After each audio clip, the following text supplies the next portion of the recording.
श्रीमद्भागवत महापुराण की, श्री राधा गिरधर लाल की जय। परम मंगल में परात्पर अखिलेश्वर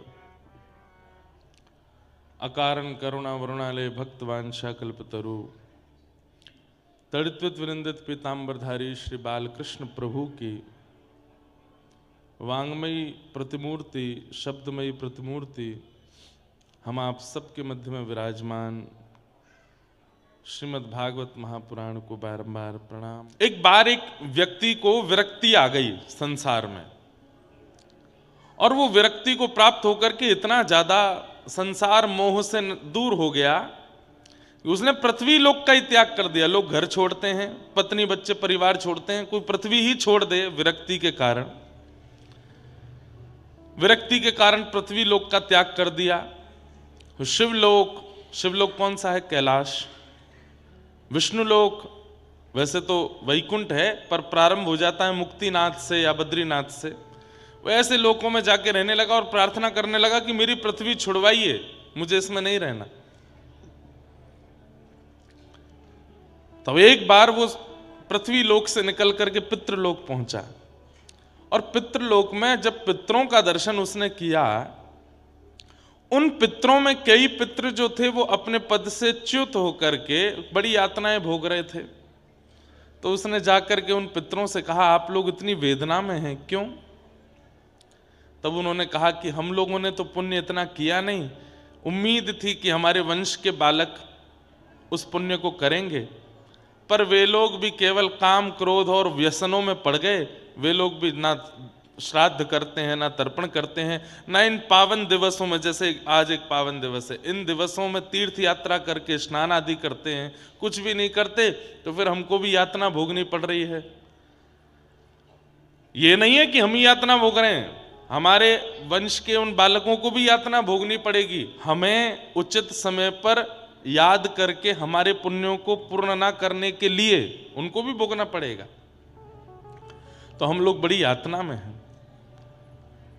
तब उस व्यक्ति ने विचार किया कि मैं तो सब चीज छोड़ छाड़ करके बिल्कुल घूम रहा हूं विरक्त होकर के, मेरे भी पूर्वज यहीं पितृलोक में ही होंगे, वो भी दुखी हो रहे होंगे। तब उसने अपने पितरों को जब देखा तो उनको दुखी देख करके उसने कहा कि भगवान, मेरे वापस जाने से और पुण्य करने से आप निवृत्त हो जाओगे इस कष्ट से? बोले हाँ बिल्कुल हो जाएंगे। तो उस तुरंत वापस आया और पृथ्वी लोक को पुनः स्वीकार करके उसने विवाह आदि किया, अपने गृहस्थ आश्रम में प्रवेश किया, एक सत्पुत्र को जन्म दिया, स्वयं भी पितरों की मुक्ति के लिए और पुण्यों की प्राप्ति के लिए जो कर्म शास्त्रों में बताए वो किए, अपने बच्चों को भी सिखाया। मृत्यु के बाद उसने पितृलोक में जाकर के अपने पितरों को जब देखा तो वे वहां नहीं थे, वे वैकुंठ को प्राप्त हो गए थे। और उसने वही याचना अपने संतानों से भी की कि वे भी उचित समय पर मेरे लिए ये पुण्य कर्म करते रहे। तो इसलिए शास्त्रों में वर्णित जो पुण्य दिवस हैं और उन पुण्य दिवस पर करने वाले जो पुण्य कर्म हैं वो करने चाहिए। सौभाग्य से हम लोग आज यहां हैं। अगर आप लोगों को ज्यादा भीड़ भाड़ ना लगे, थोड़ा उचित लगे, वैसे तो आप कथा सुन रहे हो, आपका सब कुछ यहीं हो जाएगा, लेकिन फिर भी जाइएगा, गोमती जी में स्नान कीजिएगा, जा करके अपने पितरों का स्मरण कीजिएगा, अपने परिवारी जनों का स्मरण कीजिएगा, अपने जीवन का स्मरण करके और आगामी भविष्य का स्मरण करके प्रणाम करना कि सब मंगल में हो, आप कृपा करो। निश्चित है कि उसका कुछ लाभ प्रभाव आपको अनुभव होगा। अच्छा, एक और बात है, बिना महत्व जाने भी अगर स्नान आदि करते हैं तो भी उसका लाभ नहीं होता। तो इसलिए महत्व तो आप समझ ही गए हैं, अब स्नान करेंगे तो उसका निश्चित लाभ होगा। पूर्व के किए हुए पापों को विनाश करते हुए स्नान करो और आगामी भविष्य में हम पाप ना करें, इस भाव से भी प्रणाम करो। तो ऐसी भावनाएं हैं। नैमिषारण्य क्षेत्र में हम आप सब लोग बैठे हैं। आज द्वितीय दिवस है कथा का। कल खूब आनंद हुए, खूब सुख मिला और बड़े आनंद के साथ प्रथम दिवस की कथा प्रारंभ हुई। जो इन समस्त लौकिक धर्मों से जिनमें हम पड़े हैं, इनसे जो इतर हैं, चार्थे स्वविज्ञ स्वराट, जो अविज्ञ हैं, अनविज्ञ नहीं हैं, संसार के अर्थों को जो भली भांति जानते हैं, सब पता है उन्हें। तुम जानत सब अंतर्यामी, ठाकुर जी को सब पता है। इसीलिए मैं निवेदन किया करता हूं कथाओं में, उसे बताइए जिसे नहीं पता है। ठाकुर जी सब जानते हैं, हमारे आपके सबके जीवन के एक एक भाव। हम ही लोग कहते हैं कि चींटी के पग नूपुर बांधे तो भी साहिब सुनता है। तो फिर इस बात को हम मानते क्यों नहीं है कि उन्हें सब पता है? तो फिर बताने की आवश्यकता क्यों?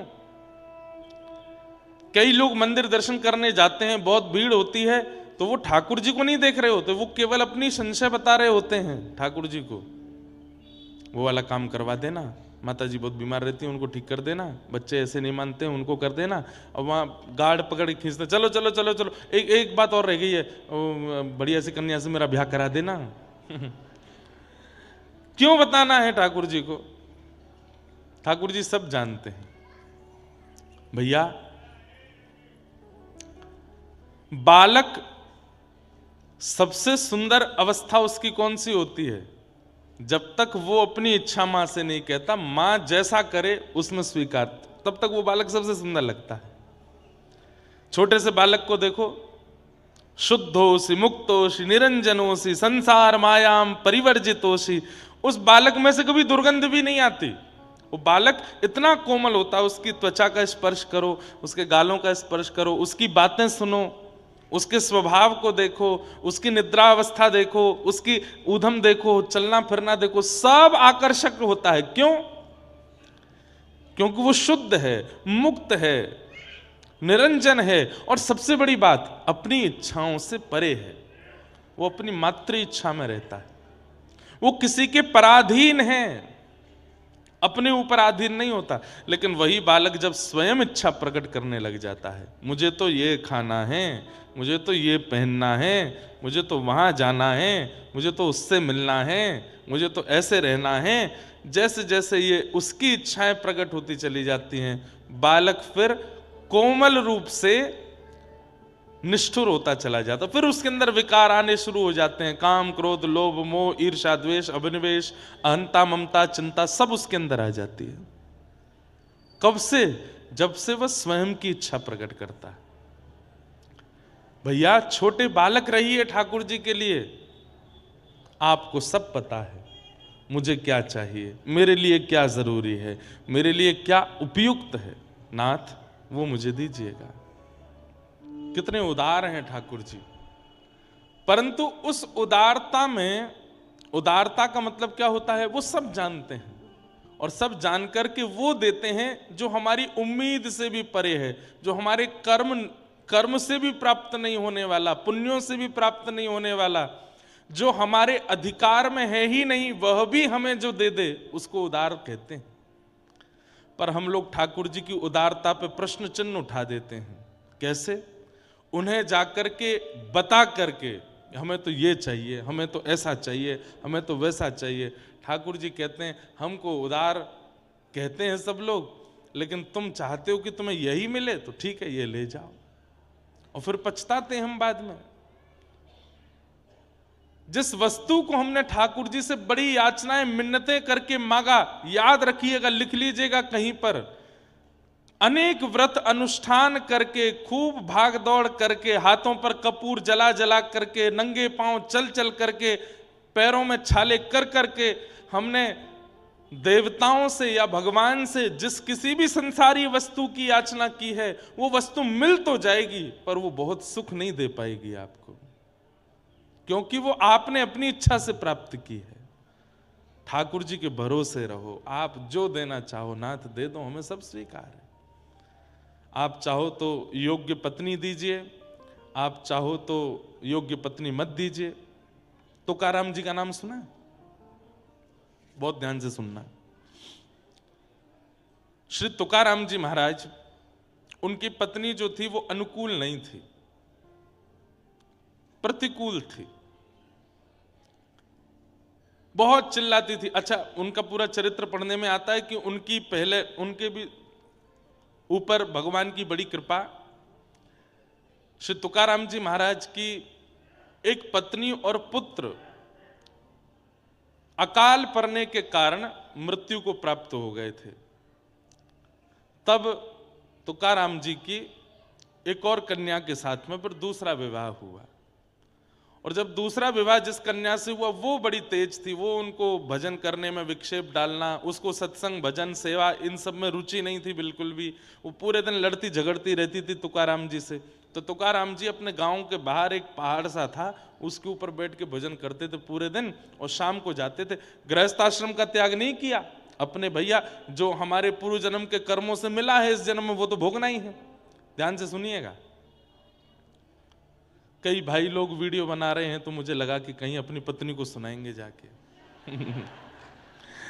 तो बेचारे घर बार छोड़ के नहीं चले गए, ऊपर एक पहाड़ के ऊपर बैठ करके भजन करते थे, शाम को घर आते थे, और शाम को जैसे ही घर आते पत्नी उनको इतना सुनाती, पूरे दिन बाहर रहते हो, कुछ करते धरते नहीं, घर कैसे चलेगा, ये कैसे चलेगा, आकर के हाथ जोड़ के प्रणाम करते, जय हो तुम्हारी बड़ी कृपा। क्यों? जिस संसार में व्यक्ति इतना फंस जाता है, इतना फंस जाता है कि फिर छोड़ ही नहीं पाता उस संसार को, उस घर को, उस परिवार को। तुम्हारे आने के कारण मेरा घर छूट गया, तुम्हारे आने के कारण मेरा घर में मन नहीं लगता, मेरा संसार अपने आप छूट रहा है।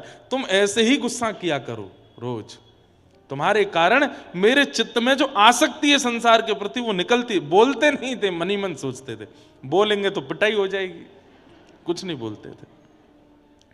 तो गांव में सबको पता था कि इनकी पत्नी अनुकूल नहीं है बिल्कुल भी। एक गांव का बालक था, वो भी सत्संग करता था, तो उसके मन में भी विरक्ति आ गई। उसने अपने घर वालों से कह दिया मैं ब्याह नहीं करूंगा, बिल्कुल 1 से लाख तक नहीं करूंगा। घर वालों ने कहा करना तो पड़ेगा। तो फिर उसने कह दिया एक शर्त पे। बोले क्या? तुकाराम जी से बुलवा दो, अगर ये कह देंगे कि ब्याह कर लो तो मैं कर लूंगा। उसे लगा कि भाई दूध का जला छाछ भी फूंक फूंक के पीता है, तुकाराम जी खुद इतना सह रहे हैं, वो दूसरे को क्यों सहने के लिए डालेंगे, वो तो मना ही कर देंगे कि नहीं इसका ब्याह मत करो। सब परिवार के लोग तुकाराम जी के पास उसको लेकर के गए। तुकाराम जी से जाके कहा भैया देखिए ये हमारे घर का बालक है, सत्संग आदि करके इतनी विरक्ति आ गई, मना कर रहा है मैं ब्याह नहीं करूंगा। हमने बहुत कहा तो बोला तुकाराम जी बोल देंगे तो कर लूंगा, आप बोल दीजिए। तुकाराम जी बोले जितना जल्दी हो सके कर दो, और हम तो कह रहे हैं आज ही कर दो। घर वाले तो नाचने लगे, बोले अब तू बेटा फंस गया, अब तो देख दिया इन्होंने भी कह दिया। घर वाले तो वहां से चले गए व्यवस्था करने। वो एकांत में जब रह गया तो रोते रोते बोला नाथ जब आप स्वयं इतना सह रहे हैं, आपका खुद का वैवाहिक जीवन इतना बड़ा जो है खतरनाक रूप ले चुका है, आपको मना करना चाहिए था, ये तो बहुत बड़ा अपराध किया आपने। जब आप जानते हैं कि ये सब कुछ होना निश्चित है मेरे साथ भी, तब आपने क्यों कह दिया मेरे घर वालों से कि ब्याह कर लो? कहीं मेरी पत्नी आपकी पत्नी की तरह आ गई तो? तुकाराम जी ने इतना सुंदर उत्तर दिया। तुकाराम जी बोले देखो अनुकूल पत्नी आ गई तो कहने ही क्या, जैसे तुम चाहते हो वैसी पत्नी आ गई तो दोनों मिलके भजन करना, और कहीं प्रतिकूल पत्नी आ गई तो एक गांव में 2 तुकाराम हो जाएंगे, मैं भी हूं तू भी है। भाई मैं तुकाराम कैसे बना? आज छत्रपति शिवाजी महाराज तुकाराम जी का प्रवचन सुनने आते थे। सोचिए अगर आसपास के क्षेत्र में छत्रपति शिवाजी होते थे तो उनको पता चल जाता कि तुकाराम जी यहीं हैं, तो जाते थे, जाकर के उनका कीर्तन सुनते, प्रवचन सुनते थे।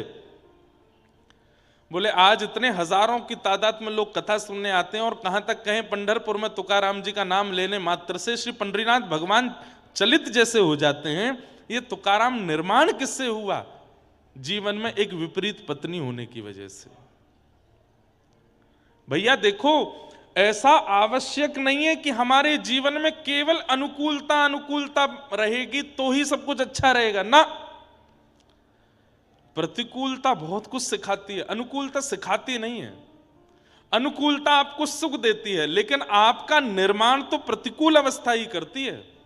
इसलिए प्रतिकूलताओं का सम्मान किया कीजिए। प्रतिकूलताओं को आ जाएं जीवन में तो थोड़ा धैर्य धारण कीजिए। वो कुछ सिखाने के लिए आई है, आपको अच्छा मानव बनाने के लिए आई है। लेकिन हम चाहते हैं कि प्रतिकूलता जीवन में ना आवे, और उसी के लिए मंदिरों में मैं जाकर के देखता हूं, हनुमान जी के आगे इतने नारियल बंधे होते हैं, इतने सारे कपड़े बंधे होते हैं, इतने सारे धागे बंधे होते हैं। उन सब के पीछे क्या है? व्यक्ति ने प्रतिकूलताओं से भागने के लिए ही तो वो सब चीज बांध रखी है। नहीं, ठाकुर जी बड़े उदार हैं। एक बार बस जाकर के कह दो, अब नाथ मेरी कोई इच्छा ही नहीं है, जीवन में जो आएगा सब आपका प्रसाद है, आप जैसे चाहो मेरे जीवन को अब आप संभालिए। उस दिन के बाद अगले ही क्षण से आप देखना कितना आनंद लगेगा आपको। अरे महाराज चलते चलते मोच भी आ जाएगी ना, तो वाह राम जी अच्छा मोच दे रहे हो, शायद इस मोच से कुछ भला करना होगा इसलिए दे रहे हो। हर स्थिति आपको अच्छी लगने लगेगी, आनंद लगने लगेगी। भक्ति के पथ पर चलने वाले व्यक्ति को इस भाव का तो स्वीकारीकरण करना चाहिए कि जीवन में जैसी जो स्थिति आ जाए सब ठाकुर जी की कृपा है। तो चार थे स्वविज्ञ स्वराट, वो अविज्ञ हैं, अनविज्ञ नहीं है, सब जानते हैं। आप बताइए मत जाकर के उनको सब पता है। आप तो बस जाके प्रणाम करो, नाथ सब जानते हैं आप। और ये भी मत कहो सब जानते हैं आप, बल्कि ठाकुर जी को प्रणाम करके यूं कहो, ठाकुर जी संसार में मुझसे ज्यादा सुखी कोई नहीं है, मैं बहुत प्रसन्न हूं। ठाकुर जी तुरंत समझ जाएंगे अबई अबई गिरता हुआ आया है, चोट लगी है, इतना सब कुछ सह करके आया, लेकिन मेरे आगे आके क्या कह रहा है, मैं बहुत प्रसन्न हूं। तो ठाकुर जी के अंदर और दया आ जाती है आपके लिए। ठाकुर जी फिर बिगड़ी हुई स्थितियों को संभाल देते हैं। बोले देखो इतना दुखी है फिर भी कह रहा है कि मैं बहुत प्रसन्न हूं। ये प्रेम का स्वभाव है कि प्रेमी के सामने जाकर के उसका प्रेमी, जैसे मां वो बुखार में थी, लेकिन पता चला कि बेटा लखनऊ गया है, कोई बहुत बड़े कार्य को संपादित करने गया है, तो घर में सबको बोल देती उसको मत बताना मैं बुखार में हूं, उसको मत बताना मुझे ये पीड़ा है, उसको नहीं बताना, वो बेचारा वहां गया चिंता करेगा। माँ बोल भी नहीं पा रही, लेकिन देखती है बेटे का फोन आया तो उठा, हाँ मैं ठीक हूं, हाँ बहुत बढ़िया, सब अच्छा आनंद में, ये खाया ये पिया ये सब किया। क्यों? क्योंकि उसका प्रेम ऐसा है, वो बताना नहीं चाहती अपने पुत्र को कि मैं कष्ट में हूं, मैं पीड़ा में हूं, वो चिंता करेगा। हमको ये बात तभी ठाकुर जी के लिए क्यों नहीं लगती कि हम अपना कष्ट बताएंगे तो उनको चिंता हो जाएगी। क्यों बता रहे हैं? नहीं बताना। नाथ हम बहुत प्रसन्न हैं, खूब आनंद में। अरे हम तो कहते हैं ठाकुर जी के आगे जाके 2-4 बार उछल लिया करो, थोड़ा नाच के दिखाया करो, देखो मुझसे ज्यादा प्रसन्न कोई नहीं है, मैं बहुत खुश हूं नाथ। ठाकुर जी आनंदित हो जाते हैं, ठाकुर जी के नेत्र सजल हो जाते हैं, देखो कितने कष्ट में हैं लेकिन नाच रहा है मेरे आगे। सूरदास जी नेत्र नहीं है, लेकिन हर दिन हंसते हुए जाते हैं और ठाकुर जी के आगे जाकर के बड़े नाच करके, नाथ मुझसे ज्यादा सुखी कोई नहीं संसार में, मुझसे ज्यादा प्रसन्न कोई नहीं संसार में। तो ठाकुर जी स्वयं तो कभी कभी नहीं बोलते थे, पर किसी के द्वारा अपने मन की बात ठाकुर जी सूरदास जी से बुलवाते, उत्तर देखूं क्या बोलेगा। तो किसी ने जाके बोल दिया, सूरदास जी तुम्हारे नेत्र नहीं, भगवान ने तुमको नेत्र नहीं दिए, फिर भी तुम ठाकुर जी के आगे आकर के कहते हो तुम बहुत प्रसन्न हो।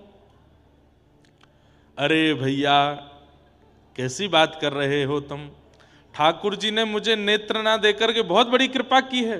बोले क्यों?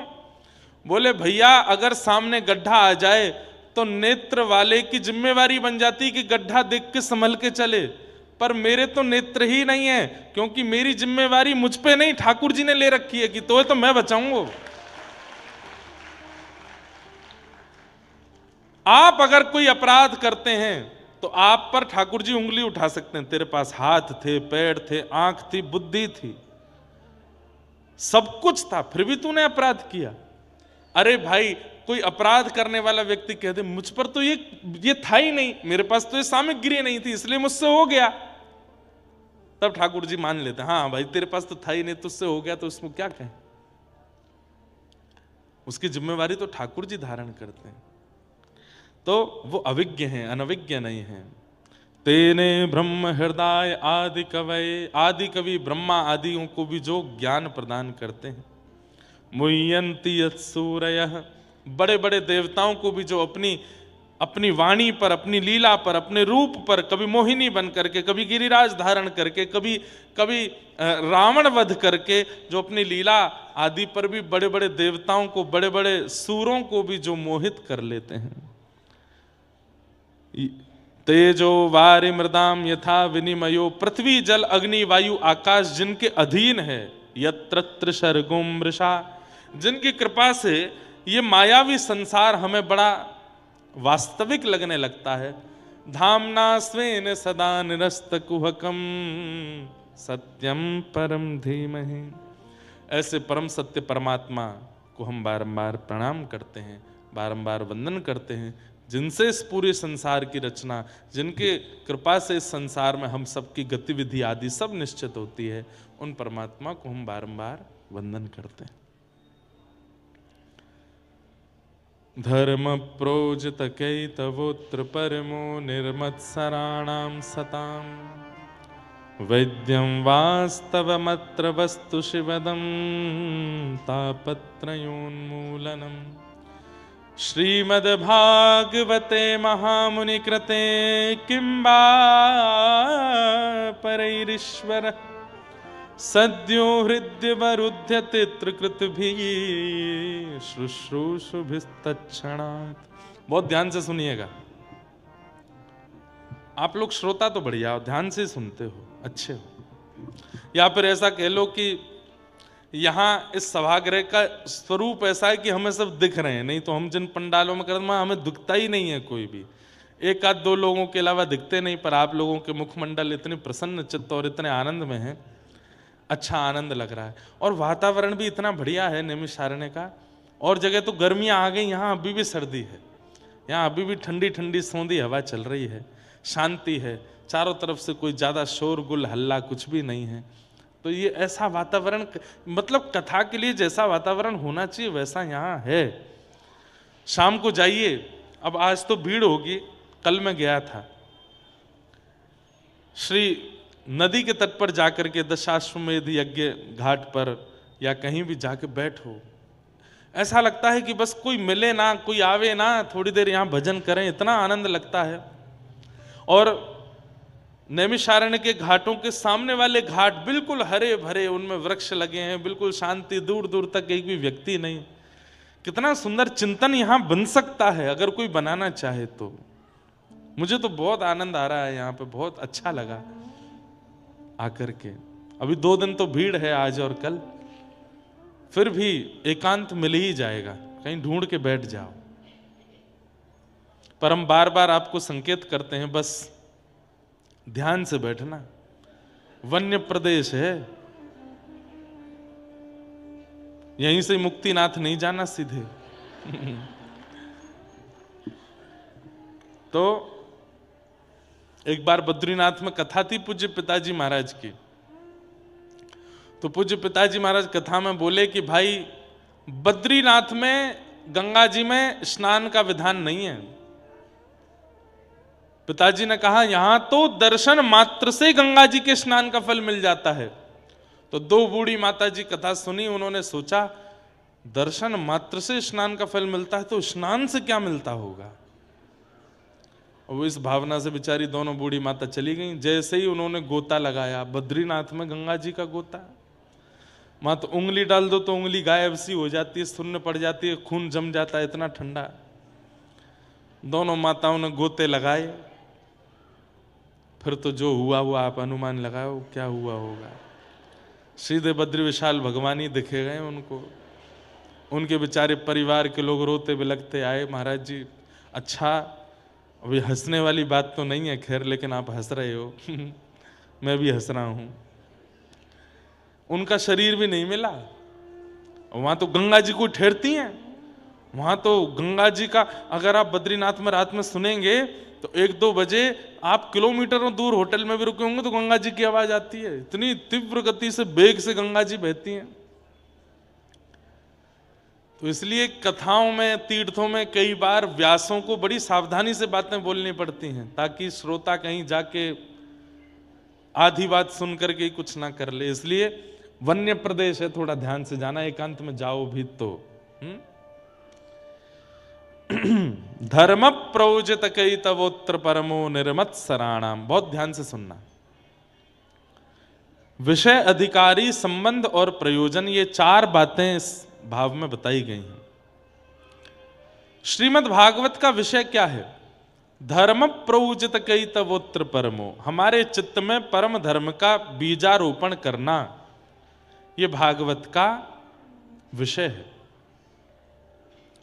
ठाकुर जी की प्राप्ति होना, वैकुंठ की प्राप्ति होना, जीवन में बहुत कुछ प्राप्त होना, वो बहुत बाद का विषय है।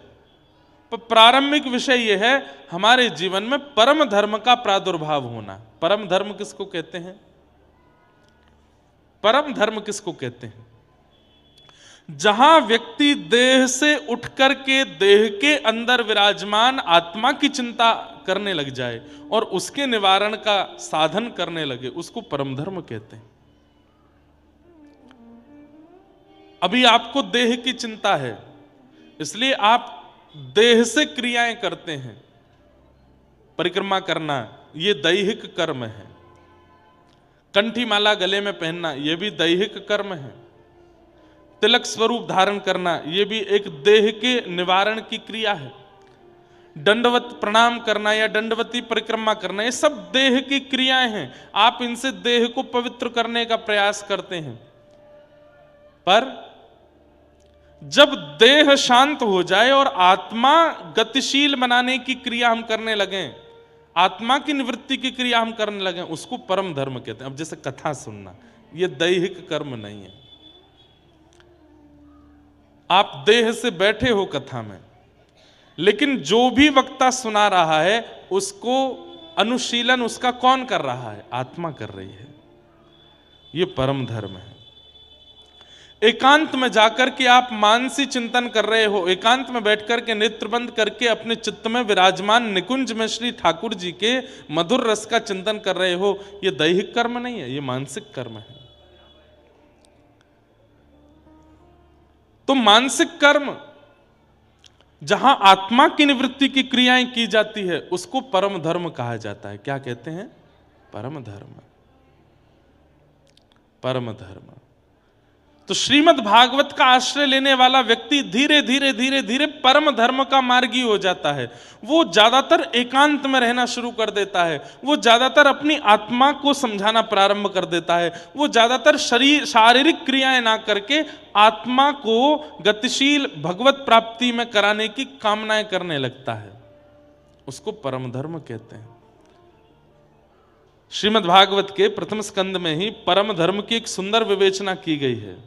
क्या? सवै पुंसां परो धर्मो यतो भक्ति अदोक्षजे अहैतुक्य प्रतिहता ययात्मा संप्रसेदति। बहुत ध्यान से सुनना। सवै पुंसाम परो धर्मो, सभी प्राणी मात्र का परम धर्म क्या है? यतो भक्तिर अदोक्षजे, अदोक्षज भगवान श्री कृष्ण की प्रेम लक्षणा भक्ति करना। प्रेम लक्षणा भक्ति किसको कहते हैं? जो मीराबाई करती हैं। प्रेम लक्षणा भक्ति किसको कहते हैं? जो सूरदास करते हैं। प्रेम लक्षणा भक्ति किसको कहते हैं? जो महादेव करते हैं, ठाकुर जी की। प्रेम लक्षणा भक्ति किसको कहते हैं? यथा ब्रज गोपिका नाम, जो ब्रज की गोपियां करती हैं। प्रेम लक्षणा भक्ति किसको कहते हैं? जो करमेती बाई, सक्कू बाई, जनाबाई करती हैं ठाकुर जी के लिए। समझ में आई बात? भगवान को भगवान मान करके आराधन करना यह धर्म है, पर भगवान को कोई अपना संबंधी मान करके उनकी आराधना करना यह परम धर्म है।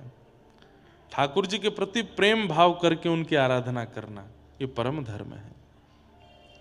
हमारे व्रज के एक महात्मा थे, बहुत ध्यान से सुनना सब लोग, इधर देखो, इधर देखो, बहुत ऊंची बात बताने जा रहे हैं। हमारे ब्रज के एक महात्मा थे, कुछ ब्रजवासियों ने जाकर के उन महात्मा जी को प्रणाम किया। महात्मा जी बोले, कहो भैया कैसे आए? बोले, बाबा तुम तो एक बड़ी गूढ़ बात करनी है। ब्रजभाषा समझेंगे आप लोग? तो बाबा तुम तो एक बड़ी गूढ़ बात करनी है। बाबा बोले, बताओ भैया कहाँ गूढ़ बात है? बोले, यूं बताओ, जे प्रेम लक्षणा भक्ति कैसे प्राप्त होएगी, या के बारे में हमें बताओ। प्रेम लक्षणा भक्ति कैसे प्राप्त होएगी? तो महात्मा जी मुस्कुराए, नेत्र बंद करके बोले भैया जे प्रेम लक्षणा भक्ति कहा है? बोले, खुजली को रोग है। कहा है? ऊंची बात है, ध्यान से सुनना। कई बार संत जन, महात्मा जन क्या बोल जाते हैं, हम उनकी बात की गंभीरता को पहचान नहीं पाते। बोले, भैया जे प्रेम लक्षणा भक्ति जो है, कहा है जे खुजली को रोग है। तो सब ब्रजवासी जन बोलने लगे, बोले, बाबा हम तुमसे बात पूछ भी आए हैं कछु, आप हमसे मजाक कर रहे हो। बाबा बोले, मैं मजाक ना कर रहा हूं, मैं बहुत धैर्य चित्त से बोल रहा हूं, और ये वास्तविकता में बोल रहा हूं। जो प्रेम लक्षणा भक्ति का है, बोले खुजली को रोग है। बोले, ऐसे कैसे? बोले, भैया ये खुजली को रोग कैसे होवे? बोले, जाकू है जाए वाकू पूरे दिन खुजावे में ही सुख मिले, पूरे दिन खुजाते ही रहेगो। प्रेम लक्षणा भक्ति को मतलब कहा है? बोले, पूरे दिन केवल और केवल और कुछ भाएगा ही नहीं। कृष्ण मन, कृष्ण धन, कृष्ण ही हमारो तन, आठों याम ऊधों में कृष्ण ही सो काम है। यादो हने बहनने मथनो पलेप, प्रेंखें खनार भरुदितो क्षणमार जनादऊ। पूरे दिन गोपियां केवल कृष्ण को ही याद करती रहती हैं, उन पर कोई काम नहीं है। उठते बैठते, चलते फिरते, सोते खाते पीते, हर स्थिति में केवल कृष्ण है, कृष्ण है, कृष्ण है। दूसरी बात, ये खुजली को रोग कैसो है? बोले, भैया जाको खुजली को रोग है जाना, बात दूरी बनाए के रखी हो। क्यों? अगर छुप गए तो तुमको भी है जाएगा। प्रेम लक्षणा भक्ति कैसी है?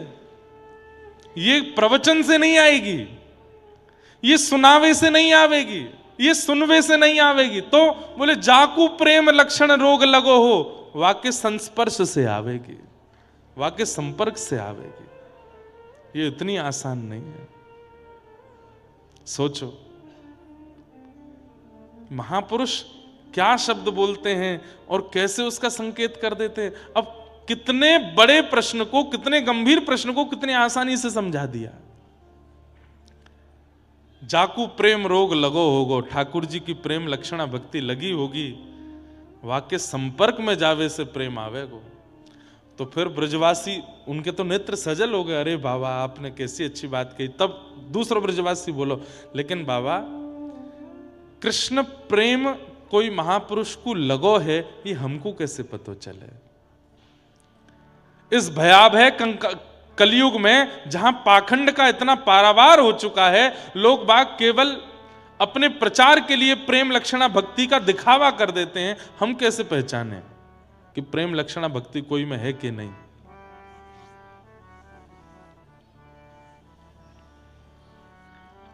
तब महाराज जी ने बताई, बोले देखो, प्रेम लक्षणा भक्ति या तो अलग ही दिख जाएगी, और अगर फिर भी लगे कि भाई कहीं पाखंड तो नहीं है, तो श्रीमद् भागवत में वर्णित, भक्तमाल में वर्णित, रामचरितमानस में वर्णित जो प्रेम लक्षण भक्त, उनके जो चरित्र हैं, उन चरित्रों का श्रवण करके और नेत्र बंद करके उन भक्तों का चिंतन करके उनके स्पर्श करने का प्रयास मन में करो। जैसे मीराबाई, अब भक्तिमती मीराबाई है, अब आजकल मीराबाई तो है नहीं, तो मीराबाई का चरित्र सुनो, और चरित्र सुन के नेत्र बंद करके अपने हृदय में ही मीराबाई को प्रकट कर लो, और प्रकट करके उनके चरण छूने का, उनके संस्पर्श में रहने का, उनके संपर्क में रहने का चिंतन करना प्रारंभ कर दो। तो भले ही प्रकट रूप में तुमको प्रेमी भक्त नहीं मिल रहे हो, पर अप्रकट भाव से जो पूर्व पूर्व प्रेमी भक्त हैं उनके कथा चरित्र सुनकर के तुम उनका स्पर्श करके प्रेम लक्षणा भक्ति को प्राप्त कर सकते हो। समझ में आई बात? प्रकट रूप में नहीं मिल रहे हो तो अप्रकट रूप से जो पूर्व के प्रेम लक्षण भक्ति वाले भक्त हैं उनका स्मरण करके उनका स्पर्श कर लो। अब साची साची बताना, ये हमने 2-4 मिनट मीराबाई का एक पद गाया, चित्त में प्रेम नहीं प्रकट हुआ है, हृदय में प्रेम नहीं आया, रोंगटे खड़े नहीं हुए, थिरकने का मन नहीं हुआ, हृदय आनंदित नहीं हुआ, हो गया ना। यही बात उन संत ने समझाई। बोले भैया अगर प्रेम लक्षणा भक्ति वाला कोई भक्त या संत मिल जाए तो उसके संस्पर्श में चले जाओ, उसके संस्पर्श में रहने लगो, लेकिन नहीं मिल रहा हो तो पूर्व के जो प्रेमी भक्त हैं उनके चरित्र सुनो, उनके पद गाओ, उनका चिंतन करो, उससे प्रेम लक्षणा भक्ति चित्त में आ जाएगी, निश्चित आ जाएगी। और ये प्रेम लक्षणा भक्ति का संचार हो कहां से रहा है? वहीं से तो हो रहा है। सूरदास जी के चरित्र गाओ, मीराबाई के पद गाओ, तुलसीदास जी के पद गाओ, इन्हीं की कृपा से ही प्रेम आने लग जाएगा चित्त में, और ढूंढने की आवश्यकता नहीं है। तो यही परम धर्म है। ठाकुर जी के प्रति श्रद्धा होना धर्म है, ठाकुर जी के प्रति विश्वास होना धर्म है, ठाकुर जी के प्रति आस्था होना धर्म है, ठाकुर जी के प्रति समर्पण होना धर्म है, पर ठाकुर जी के प्रति प्रेम होना ये परम धर्म है। प्रेम, और प्रेम कहते किसको है? सब जानते हैं प्रेम किसको कहते हैं। 24 घंटा में से 1.5 घंटा आप ठाकुर जी के लिए निकालते हो, वो धर्म है। पर 24 घंटा में से 1.5 घंटा केवल संसार को देते हो, बाकी सब ठाकुर जी को देते हो, ये प्रेम है। कई लोग कहते हैं महाराज जी संतों के चेहरे पे इतना नूर क्यों होता है? ये संत जन कौन सी क्रीम लगाते हैं अपने मुंह पे? ये संत जन, वैष्णव जन और भगवत प्रेम कराने वाले सब भक्त जन, इनके मुखमंडल में इतना आकर्षण क्यों होता है? हम आकर्षित क्यों होते चले जाते हैं? देखो एक बात सुनिए, किसी के मुखमंडल को देख करके अगर उसका चिंतन बन रहा है तो वो भक्त नहीं है, पर किसी के रूप मुखमंडल को देख करके ठाकुर जी का चिंतन बन रहा है तो समझो वो भक्त है। आपके चित्त में हमारे पूज्य श्री मलुक पीठ वाले महाराज जी को आप देखो, उनका रूप देख करके जब आप उनसे दूर चले जाओगे तो राम जी की याद आएगी, राघव जी की याद आएगी, गौ माता की याद आएगी। हमारे गोरीलाल कुंज वाले महाराज जी को देखो, उनको देख करके श्री कुंज बिहारी लाल स्मृति में आते हैं। हमारे पूज्य प्रेमानंद जी महाराज को देखो, उनको देख के राधा वल्लभ जी की याद आती है, वृंदावन का स्मरण होता है, रज का स्मरण होता है, यमुना जी का स्मरण होता है। हमारे वृंदावन के अनेक ऐसे संत महापुरुष हैं, उनको देख करके ठाकुर जी की याद आती है, वो भक्त हैं।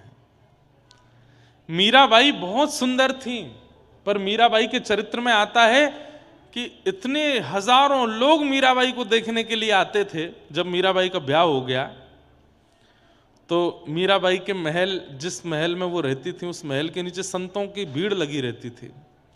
मेवाड़ में कभी संत जन आते ही नहीं थे, लेकिन मीराबाई के आने के बाद इतने संतों की भीड़ लग गई।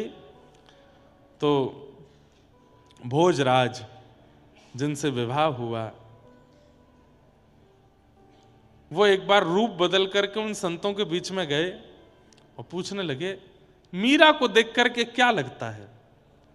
बहुत सुंदर है, चांद जैसा मुखड़ा है, इतनी आकर्षक लगती है, इसके नेत्र मृग जैसे हैं, इसकी नासिका ऐसी है, इसके घुंघराले केश हैं, इसके कान ऐसे हैं। मतलब रूप का वर्णन करने लगे तो पास पास बैठे हुए संत जन कह रहे, राम राम राम राम, छी छी छी, अरे क्या बोलते हो भाई, क्या बोल रहे हो? तो बोले मीराबाई, वही तो कह रहा हूं, हम उसके नेत्र ही तो देखने आते हैं, उसकी अलकावली तो देखने आते हैं, उसकी नाकी तो देखने आते हैं, उसके रूप का गौरवर्ण ही तो देखने आते हैं। तब बाकी सब संत जन गुस्सा हो गए, तू कैसी बात करता है, मीराबाई का रूप देख करके हम उसकी सुंदरता देखने नहीं आते, तो क्यों आए हो तुम लोग? बोले अरे बद्रीनाथ जा करके, रामेश्वरम जा करके, जगन्नाथपुरी जा करके, द्वारिकापुरी जा करके, तीर्थों में नंगे पैर भ्रमण करके भी कृष्ण इतने प्रिय नहीं लगते जितने मीराबाई के रूप को देख के लगने लगते हैं। उनका एक झलक पाते ही कृष्ण और प्रिय हो जाते हैं, और ज्यादा प्यारे लगते हैं। हम तो इसलिए मीरा को देखने आते हैं। अद्भुत है। तो धर्म प्रोजित कई तवोत्र परमो, हमारे चित्त में परम धर्म का प्रादुर्भाव भागवत की कृपा से होता है। अगर आप भक्त चरित्र ही सुनते रहोगे और श्रीमद् भागवत जी का आश्रय नहीं लोगे तो भी कहीं ना कहीं प्रेम लक्षणा भक्ति उत्पन्न नहीं हो पाएगी। इसलिए हमारे स्वामी श्री हरिदास जी महाराज, जिनकी परंपरा इतनी कठिन है, इतनी गौड़ है कि उसमें प्रवेश करना व्रज में भी बहुत मुश्किल है। स्वामी श्री जिन्होंने श्री बिहारी जी को प्रकट किया, अभी हम वहीं से कथा करके आए, जटेरी धाम, वो स्वामी जी की परंपरा का ही स्थान है। उनकी प्रेम की स्थिति बड़ी विचित्र है। वे स्वामी जी की परंपरा भी आज्ञा करती है, प्रथम सुने भागवत भक्त मुख भगवत वाणी, भक्त मुख भगवत वाणी, प्रथम सुने भागवत। वहां पर भी आज्ञा दी गई है कि पहले भागवत सुनो। भागवत के बिना अगर आप रस में प्रवेश करना चाहेंगे, प्रेम में प्रवेश करना चाहेंगे, आपसे अपराध हो जाएगा। ठाकुर जी सामने आ भी गए तो भी अपराध बन जाएगा, और वो ऐसा अपराध बनेगा कि उस अपराध के कारण ठाकुर जी जन्मों तक नहीं मिलेंगे। इसलिए भागवत के आश्रय से प्रवेश करो। धर्म प्रोजित कई तवोत्र परमो, तो भागवत का विषय क्या है? हमारे चित्त में परम धर्म का प्रादुर्भाव होना।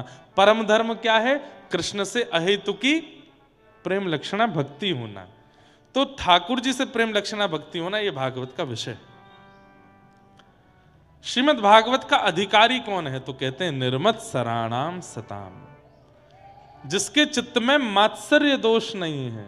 मात्सर्य दोष किसको कहते हैं? मात्सर्य दोष किसको कहते हैं? इधर देखो, यहां देखो।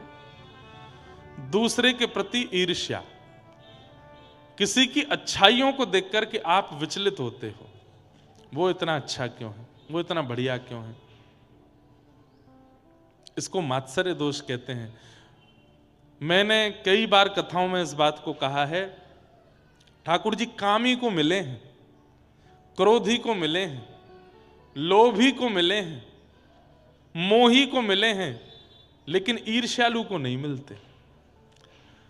और कई बार ऐसा देखा गया है कि व्यक्ति के अंदर काम नहीं है, क्रोध नहीं है, लोभ नहीं है, ईर्ष्या लोभ नहीं है, मोह नहीं है, पर ईर्ष्या है। और उस व्यक्ति को लोग कह देते हैं कि तो बढ़िया ही, तो कोई बात नहीं भाई, न ईर्ष्यालु ही तो है ना। आपको दिख नहीं रहा है। अगर ईर्ष्या है तो इसका मतलब काम भी है, क्रोध भी है, लोभ भी है, मतलब ये दोष है तो सारे दोष है। कई बीमारियां ऐसी होती हैं, अगर वह बीमारी है तो इसका मतलब है सर्वांगीण इंद्रियां आपकी नष्ट हो चुकी हैं। कई बीमारियां ऐसी, उससे रक्त भी खराब हो गया है, उससे लिवर भी खराब हो गया, किडनी भी खराब हो गई है, हार्ट भी खराब हो गया है, बुद्धि भी खराब हो गई है, सब खराब हो जाता है एक बीमारी के आने से।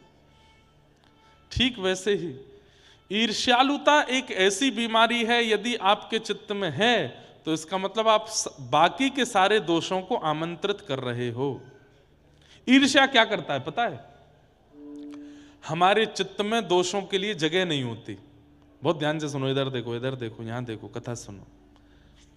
हमारे चित्त में जगह नहीं है ईर्ष्या दोषों के लिए।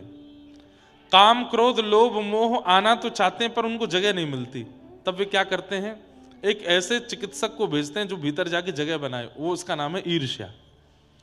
ईर्ष्या हमारे अंदर जैसे ही आती है तो वो जगह बनाने लगता है, और इतनी जगह बना लेता है, इतनी जगह बना लेता है कि वो फिर आमंत्रित करता, आ जाओ सबरे, तो काम, क्रोध, लोभ, मोह, द्वेष, अभिनिवेश, अहंता, ममता, चिंता सब एक साथ आके चित्त में बैठ जाते हैं। ईर्ष्या को ही नहीं आने दिया तो इसका मतलब स्थान ही नहीं बन पाया, और स्थान नहीं बन पाएगा तो बाकी के दोष आ ही नहीं पाएंगे।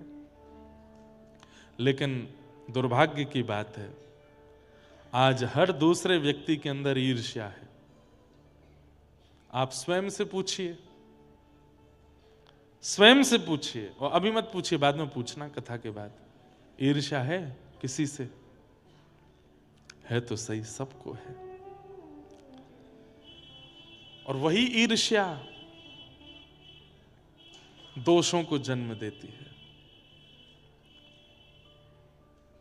भगवान से प्रार्थना करना, कभी ईर्ष्या चित्त में ना आवे।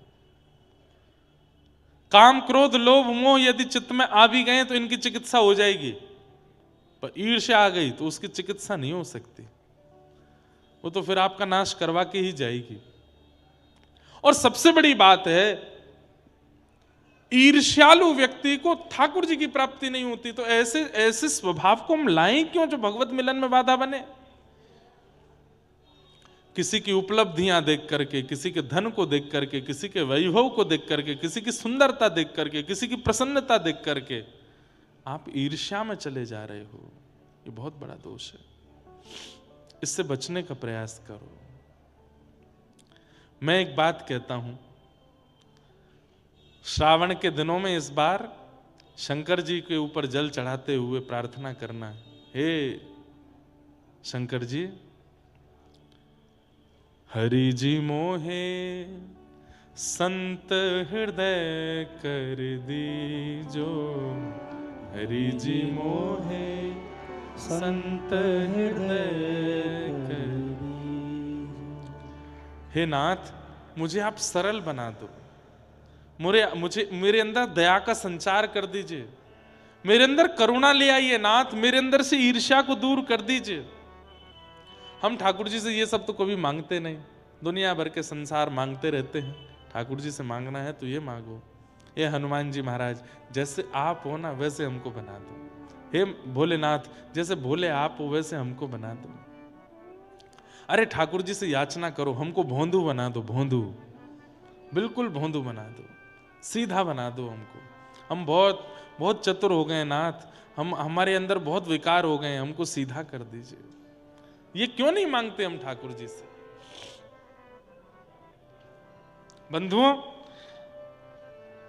ज्ञानियों को ठाकुर जी मिलते हैं, विरक्तों को ठाकुर जी मिलते हैं, भक्तों को ठाकुर जी मिलते हैं, पर एक बात यह भी लिख लो, भोंदू को ठाकुर जी मिलते हैं। आपने उससे जाके कह दिया, बोले सूरज नहीं है, बोले तो ऊपर एक लालटेन लटका रखी है, तो मान जाए अच्छा लालटेन नहीं होगी। इतना भोंदू हो सकता है कोई? पर इतने भोंदू हो गए ना जिस दिन, उस दिन ठाकुर जी मिल जाएंगे। वाह, इतने सीधे हो भाई। अच्छा, कई परिवार के लोग मेरे को आकर के इस बात पर टोकते, महाराज जी आप कथा में कहते हो कि भोंदू बन जाओ, सीधे बन जाओ, सरल बन जाओ। आपको पता है कितना चालाक संसार है?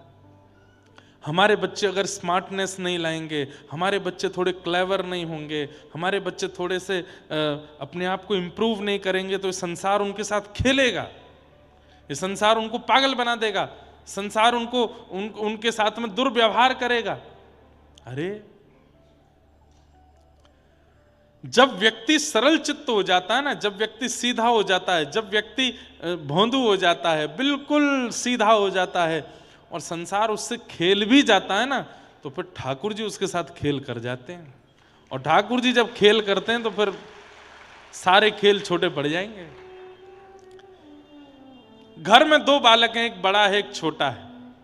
मां को बाजार जाना है, बताओ कौन से बालक को संग लेके जाती है? क्यों? क्योंकि छोटा सीधा है।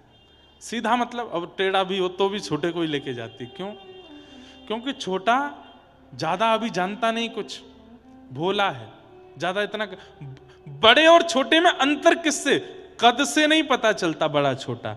बड़े छोटे का मतलब होता बड़ा कौन? जो विवेकी है, जो संभालना जानता है, जो चलना जानता है, जो रक्षा करना जानता है, जो व्यवस्थाएं करना जानता है, उसको मां छोड़ जाती है। लेकिन जो स्वयं से हिल के पानी भी नहीं पी पाता, उसको संग लेके जाती है बाजार। वो वाले बालक बनो, हमसे तो कुछ होता ही नहीं। तो ठाकुर जी फिर गोद में ही लिए डोलेंगे, बोले अरे भैया या तो कछु ना है पाए को, बोलो है सीधो है, आपसे कोई खेल ना जाए इसकी पूरी जिम्मेवारी ठाकुर जी रखेंगे। और सुनिए, सीधों के साथ खेल हो भी जाता है, होता है, तो वो चिंतित नहीं होते। ठाकुर जी फिर उनके खिलाफ खेल खेलते हैं, उनके लिए खेल खेलते हैं।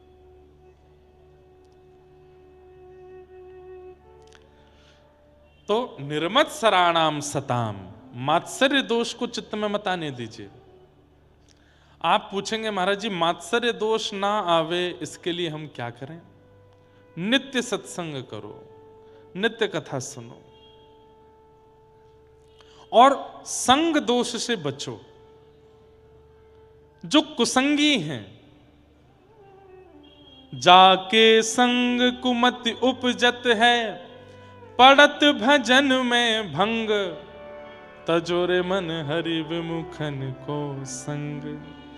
जाके संग कुमति उपजत है, मतलब आपने कभी विचार नहीं किया था गलत स्थान पर जाने का, पर किसी के संग आने से, उसको देख करके, उसके कहने से, उसके बताने से आपकी इच्छा हो गई अरे मैं भी करके देखूं एक बार, वही कुसंगी है। जाके संग कुमति उपजत है, पड़त भजन में भंग। और जिसके संग आने से कथा से रुचि उठ गई, धाम से रुचि उठ गई, नाम से रुचि उठ गई, सेवा से रुचि उठ गई। सोचिए, पहले तो मैं बहुत भजन कर लेता था, आजकल भजन क्यों छूट रहा है? किसका संग कर रहा हूं मैं? ऐसा कौन व्यक्ति है जिसके पास आने से मेरा भजन छूट रहा है? उसका त्याग करो। तजोरे मन हरि विमुखन को संग। क्यों? सूरदास जी कहते हैं, कहा होत पैपान कराए, विष नहीं तजत भुजंग। उसको कितना भी दूध पिला दो, सर्प जब डसेगा तो विष ही निकलता है। ऐसे ही कुसंगी व्यक्ति है, उसके संग में आने से आप बिगड़ जाओगे, वो नहीं सुधरेगा। इसलिए तजोरे मन हरि विमुखन को संग। उससे क्या होगा? मात्सर्य दोष चित्त में नहीं आएगा, ईर्ष्यालुता चित्त में नहीं आवेगी। वैद्यम वास्तवमत्र वस्तु शिवदम। तो विषय सुन लिया, अधिकारी सुन लिया, अब संबंध। श्रीमद् भागवत हमें क्या प्रदान करती है? तो वैद्यम वास्तवमत्र वस्तु शिवदम, ठाकुर जी से हमारा संबंध करा देती है। और कैसा संबंध? बोले कल्याणकारी।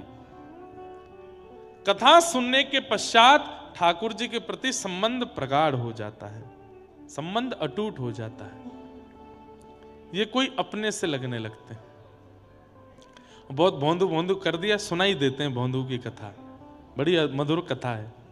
अच्छा, आप में से कितने लोगों ने भोंदू की कथा सुनी है? देखो कितने सारे लोग सुने, और कितनों ने नहीं सुनी वो हाथ ऊपर करो। ज्यादा लोग वो हैं जिन्होंने नहीं सुनी, तो सुनाते हैं।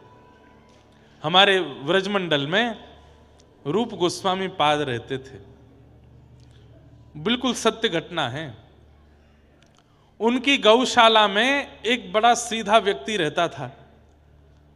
उसका नाम तो कुछ और था, पर वो इतना सीधा था, इतना सीधा था कि सब उसको भोंदू बोलते थे। तो उसने भी अपना नाम भोंदू ही मान लिया। इतना सीधा था कि कोई उसको बोल देता ये गोबर नहीं है हलवा है, तो वो थाली में ले लेता था, हलवा ही होगा, इतना सीधा।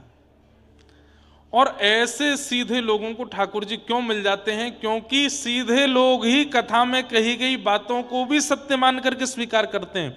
चतुर लोग यूं सोचते हैं, व्यास जी हैं, कुछ भी बोलने, इनको तो 4 घंटा निकालने हैं, कुछ भी बोलते रहेंगे, इनको तो बस बढ़िया बढ़िया मीठी मीठी चुपड़ी बातें करनी है।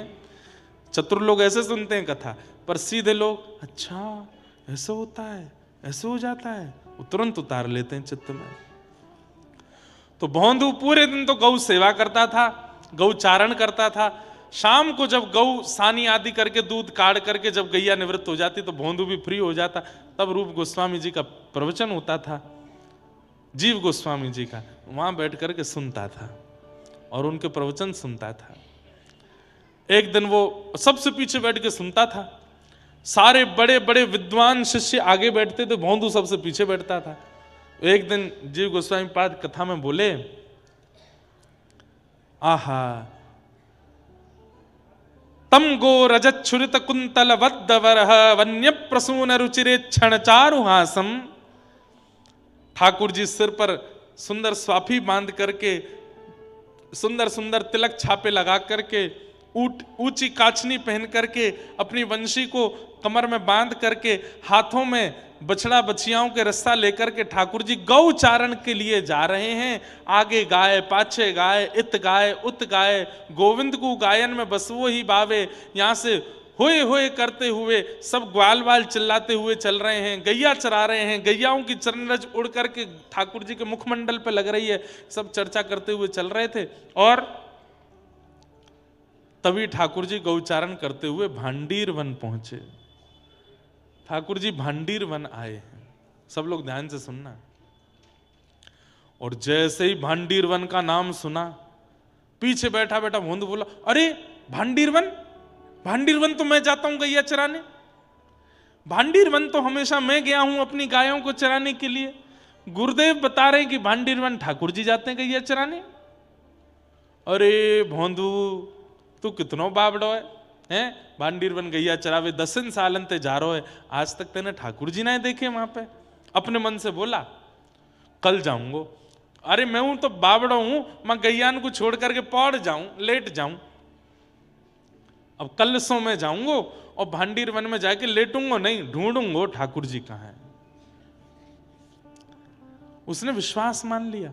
अब मैं कितना भी कहता हूं नैमिषारण्य में वह पेड़ के पास ठाकुर जी बैठे, आप विश्वास नहीं मानोगे, पर भोंदू मान जाएगा। मैं कितना भी कहूं, कल मैंने कहा कि नैमिषारण्य का अरण्य ही श्री कृष्ण है, यहां वन ही ठाकुर जी हैं, पर आप नहीं मानोगे, पर भोंदू मान जाएगा। भोंदू ने सोचा गुरुदेव कह रहे हैं कि भांडीर वन में गैया चराने ठाकुर जी जाते हैं, मैं जाऊंगा। अगले दिन भांडीर वन गया, वो रोज ही जाता था भांडीर वन। भांडीर वन पहुंच करके आज गायों को चराने छोड़ दिया। रोज तो वो लेट जाता था वृक्ष के नीचे, सोता था, लेकिन आज सोया नहीं, आज ढूंढ रहा है, ठाकुर जी को ढूंढ रहा है। कहां है श्याम सुंदर, कहां है भगवान, कहां है ठाकुर जी। 1 दिन हो गए, 2 दिन हो गए, 3 दिन हो गए, 4-5 दिन जब निकल गए, ठाकुर जी जब नहीं मिले, 5वें दिन रोने लगा। मैं 10 सालों से आया भांडीर वन, ठाकुर जी नहीं आए। ऐसा तो नहीं है ठाकुर जी ने वन बदल दिए हो, कहीं और चराने लग गए हों गैया। इतने भावुक हृदय से रुदन करने लगा। ठाकुर जी के मन को अब सहन नहीं हुआ, बोले कि ये रोज ढूंढ रहा है मुझे। अरे इस बावड़े को कौन बतावे कि मैं द्वापर में चराता था, अब कलयुग में थोड़ी चराता हूं गैया भांडीर वन में। लेकिन ये इतनी उत्सुकता से ढूंढ रहा है। ठाकुर जी ने मन में विचार किया, बहुत दिन आएंगे मंदिर में बैठे बैठे, आज चलें, आज ने एक भोंदू से मिलके आवे, और इससे मिलने में कोई हानि भी नहीं है, अच्छा ही है। इतने में ही क्या देखता है भोंदू, असंख्य गायों का झुंड सामने से आ रहा है, और तभी देखता है कि 2 विशाल गाय इधर उधर हुई, और बीच में पीली पीतांबरी पहने हुए, सिर पर ढांटा बांधे हुए, कमर पर लठिया टांगे हुए, बढ़िया छाग लटक रही है, और मदमस्त चाल के साथ मधुर नेत्र हैं ठाकुर जी के, कटाक्ष नेत्रों से इधर उधर देखते हुए, आहा वरहा पीडम नटवर वपुः कर्णयो कर्णकारम विव्रत वासः कनक कपिसम वैजयंतीम चमालाम रंध्रान वेणु अधर सुदया पूरयन गोप वृंदई वृंदारण्यम स्वपद रमणम प्राविशद गीत कीर्ति। ठाकुर जी वेणु बजाते हुए जैसे प्रकट हुए, भोंदू तो देखता ही रह गया, पलक झपकना भूल गया। ठाकुर जी आके बिल्कुल सामने ठाड़े है गए। अरे कहा देख रहे हो है? भोंदू बोलना भूल गया, शब्द ही नहीं पता क्या बोलना है। अरे तोते बात कर रहा हूं मैं, कहा देख रहे हो है? भोंदू बोला आप कितने सुंदर हो, आप कौन हो? बोले मैं तो नंद जी को लाला हूं, मैं यशोदा जी को लाला हूं। आप वही नंद जी के लाला हो जिनकी कथा गुरुदेव सुनाते हैं? बोले हाँ मैं वही नंद जी को लाला हूं। अब तो भोंदू चरणों में गिर गया। चरण देख देख भैया जी बिलैया दंडोट मत करे, मुझको क्या कर रहा है? अरे आप भगवान हो, हमारे गुरुदेव कहते हैं भगवान मिले तो प्रणाम करना चाहिए, प्रणाम कर रहा हूं। देख मैं भगवान कोई गैया चरायो करे हैं? भगवान कोई गोबरन में डोलो करे? भगवान कोई रज में लोटो करे? मैं भगवान ना हूं, मैं तो ग्वारी आऊं तेरे जैसो, गैया चरा भी आया हूं। अच्छा अपनो नाम बता। मेरो नाम भूल गो, मैं कहा नाम है मेरो, मुझे याद ही ना आ रहा मेरो नाम का। अरे कहा बोले सब रे, हाँ मेरो नाम है भोंदू। अब तो जैसे ही सुनी ठाकुर जी ने भोंदू, बोले भोंदू तेरा नाम है? बोला हाँ भोंदू मेरो नाम है। ठाकुर जी तो पेट पकड़ के जोर जोर से हंसे, वहीं बैठ गए, वहीं लेट गए। अरे भैया दोबारा बताइए तेरा नाम क्या है? बोलो मेरो नाम भोंदू है। अब तो ठाकुर जी हंसते हंसते इतने उन्मुक्त हो गए, वहां को पकड़ करके हृदय से लगाया। बोले दोबारा बता तेरा नाम क्या है? बोलो मेरा नाम भोंदू है। बोले अच्छा तू भैया बड़ो बोरो है, बड़ो सीधो है, मुझ मित्रता कर ले। मैं आपकी मित्रता के लायक नहीं, मुझे वेद नहीं आते, मुझे शास्त्र नहीं आते, मुझे वेदांत नहीं आता, वो तो मेरे गुरुजी और उनके शिष्यों को आता है। वहां पे हजारों हैं, हमारी गौशाला में हजारों वेदज्ञ ब्राह्मण हैं, वो आपके मित्र बन। मैं तो गैयाओं के पीछे डोलता हूं, दूध निकालता, गोबर उठाता हूं। ना तू ही मेरो मित्र है, और तू मेरो मित्र है आज तो चल। अब हमारी दोनों उनकी मित्रता। बंधु बोलो जी अरे मित्र बन को, ऐसी कोरो मित्र बनेगो कछु खवावे को नहीं। अरे मित्र बने तो खवाए हो जाए, ला चल अपनी छाक खोल। छाक मतलब वन में जाकर के जो भोजन बांध के ले गए कपड़ा में, उसको छाक बोलते हैं। अब बेचारा वो भोंदू पतला दुबला सा 2 टिक्कर लेके जाता था, मिर्च लेके जाता, गुड़ लेके जाता, एक छोटे से पात्र में छाछ ले जाता था, यही उसका छाक था। ठाकुर जी बोले निकार, तो वो छाक खोल करके जोर लगा करके गुड़ तोड़ने लगा। ठाकुर जी बोले कहा कर रहे हो? बोले 2 हिस्सा कर दूं, आधो आपको आधो मेरो। मैं और आप होते तो हम क्या करते? आधा करते ना, पूरा ही धरते ठाकुर जी के आगे। 2 रोटी हैं तो 2 का भी विभाजन कर रहा है, एक ठाकुर जी को एक स्वयं को। ठाकुर जी इतने आनंदित हो गए, बोले भैया ये बढ़िया है, चतुर भक्त तो पूरो पूरो दे दें। लो ठाकुर जी सब आपका, आप अरे हम तो भूखे रह लेंगे, बड़ी नाटक करें मेरे आगे, लेकिन ये देखो बढ़िया है, आधे आधे कर रहे हो। मिर्च भी आधी करी बीच से, ये आपकी आपकी। ठाकुर जी ले आके संग खेलू ने, जल्दी जल्दी ठाकुर जी पाने लगे। वो तो देखने, ठाकुर जी तू भी खा ले। नहीं आप खाओ, तो मुझे आपको देखने में बड़ा अच्छा लग रहा है। मैंने बहुत लोग देखे पर आप जैसी आंखें नहीं देखी, आप जैसी नाक नहीं देखी, होठ नहीं देखे। आप खाओ, मुझे अच्छा लग रहा है। ठाकुर जी ने अपनी रोटी पा ली, इतने में भोंदू की लेने लगे, ला ये दे दे। तो भोंदू ने हाथ पकड़ लिया, ये मेरी है, ये क्यों खा रहे हो आप? ये तो मेरी है। अब वो भूख लग रही, दे दे। अच्छा तो या मैं आधी तो छोड़ दो, मैं क्या खाऊंगा? ठाकुर जी बोले अच्छा मैं मिलाऊं तो या नाते मुझको देना सके, नहीं आधी कर लो, पूरी क्या खा रहे हो? ठाकुर जी मैं तो पूरी खाऊंगा। और छीन के ठाकुर जी खा गए। अरे अब तो मैं भूखा रहेगो, कल ते मैं यशोदा मैया बांध के ना भेजे कछ भोजन है, कल ते ज्यादा सु ले आऊंगा मैं। है हाँ ठीक है। ठाकुर जी चले गए, भोंदू अपने चले। अरे भोंदू को लगा सबको भगवान मिलते ही हैं, मुझे आज पहली बार मिले। सबको ही मिलते हैं, मैं ही अभागा हूं, मुझे इतने सालों बाद मिले। उसने आश्रम में जाके किसी से कुछ कहा भी नहीं। अगले दिन जब पुनः जाने की बारी आई तो रसोईया से जाके बोलो भैया 4 टिक्कर धर दियो, कल भूखो रहेगो मैं। 4 टिक्कर दे दियो। बोले अरे भोंदू आज तक तो तेने 2 ही टिक्कर पाए, अब 4 का ही कुछ चाहिए? बोले अब कहा बताऊं, मांगू आवे, कन्हैया आवे। कौन आवे? अरे नंद जी को छोरा कन्हैया आवे, कल मेरे सबरे टिक्कर ने खाएगो, तो आज 4 ले जाऊंगा, 2 वाकू दे दूंगा, 2 मैं खा लूंगा। रसोईया ने ये बात सुनी, तुरंत बोले रुक रुक रुक अभी आऊं। दौड़ करके गए, जीव गोस्वामी पाद के पास जाके बोले भोंदू ऐसे बोल रहा है और आज 4 टिक्कर मांग रहा है। गुरुदेव भोंदू है वो झूठ नहीं बोलता, मुझे लगता है उसने कुछ अनुभव किया है। गुरुदेव ने आकर के भोंदू से बात करी। भोंदू ने यही बात कही। बोले अच्छा जो कल तुझे वन में मिले थे उनका रूप कैसा था? बोले गुरुजी मैंने अपने जीवन काल में बहुत सुंदर लोग देखे पर उन जैसी छवि नहीं देखी। गुरुदेव वो जब बगल में बैठे ना, उनमें से चंदन की सुगंधी आ रही थी। उनके नेत्र, ये जो कोने का भाग है ना गुरुदेव, ये इतना गहरा था, इतना गहरा था, कान तक स्पर्श हो रहा था। उनके नेत्र अलग ही थे, मैं तो खो गया था। अरे मैं कहा बताऊं, कितनी देर तक पूछते रहे तेरा नाम क्या है, मैं भूल गया था कि मेरा नाम भोंदू है। उनको देख के मैं अपनी सुध भूल गया था। गुरुदेव आपने तो देखे ही होंगे गुरुजी, मैं ही अभागा हूं, मुझे कल दिखे। जीव गोस्वामी बोले वेद वेदांतों का पाठ करते करते जीवन निकल गया, घर छोड़ा, परिवार छोड़ा, आज तक ठाकुर जी नहीं दिखे। गोबर थापने वाला इसको ठाकुर जी दिख गए, लेकिन बोले नहीं। बोले अच्छा मिले ठाकुर जी? हाँ, एक काम करोगे? बोले जी गुरुदेव आज्ञा। उनको लेके आश्रम आना आज। तो भोंदू को ये लगा कि इतने योग्य लोग हैं पूरे आश्रम में, इनको ये कामना देकर के मुझे क्यों दिया? मैं तो इस लायक भी नहीं हूं, मैं तो इस योग्य भी नहीं हूं। तो भोंदू नाचने लगा इस बात से कि गुरुदेव ने मुझे कार्य दिया है। आज वन में गया, ठाकुर जी आए, भोंदू ने 2 टिक्कर ठाकुर जी को दिए, 2 टिक्कर अपने लिए। अच्छा आज तो ज्यादा लेके आए हो? बोले हाँ, कल मैं भूखा रहेगो आपके मारे, हम ज्यादा लाए हूं। ठाकुर जी जैसे पाने लगे, भोंदू ने चरण पकड़े, बोले आप मेरे सखा हो ना? बोले हाँ। मेरी एक बात मानोगे? बोले बता।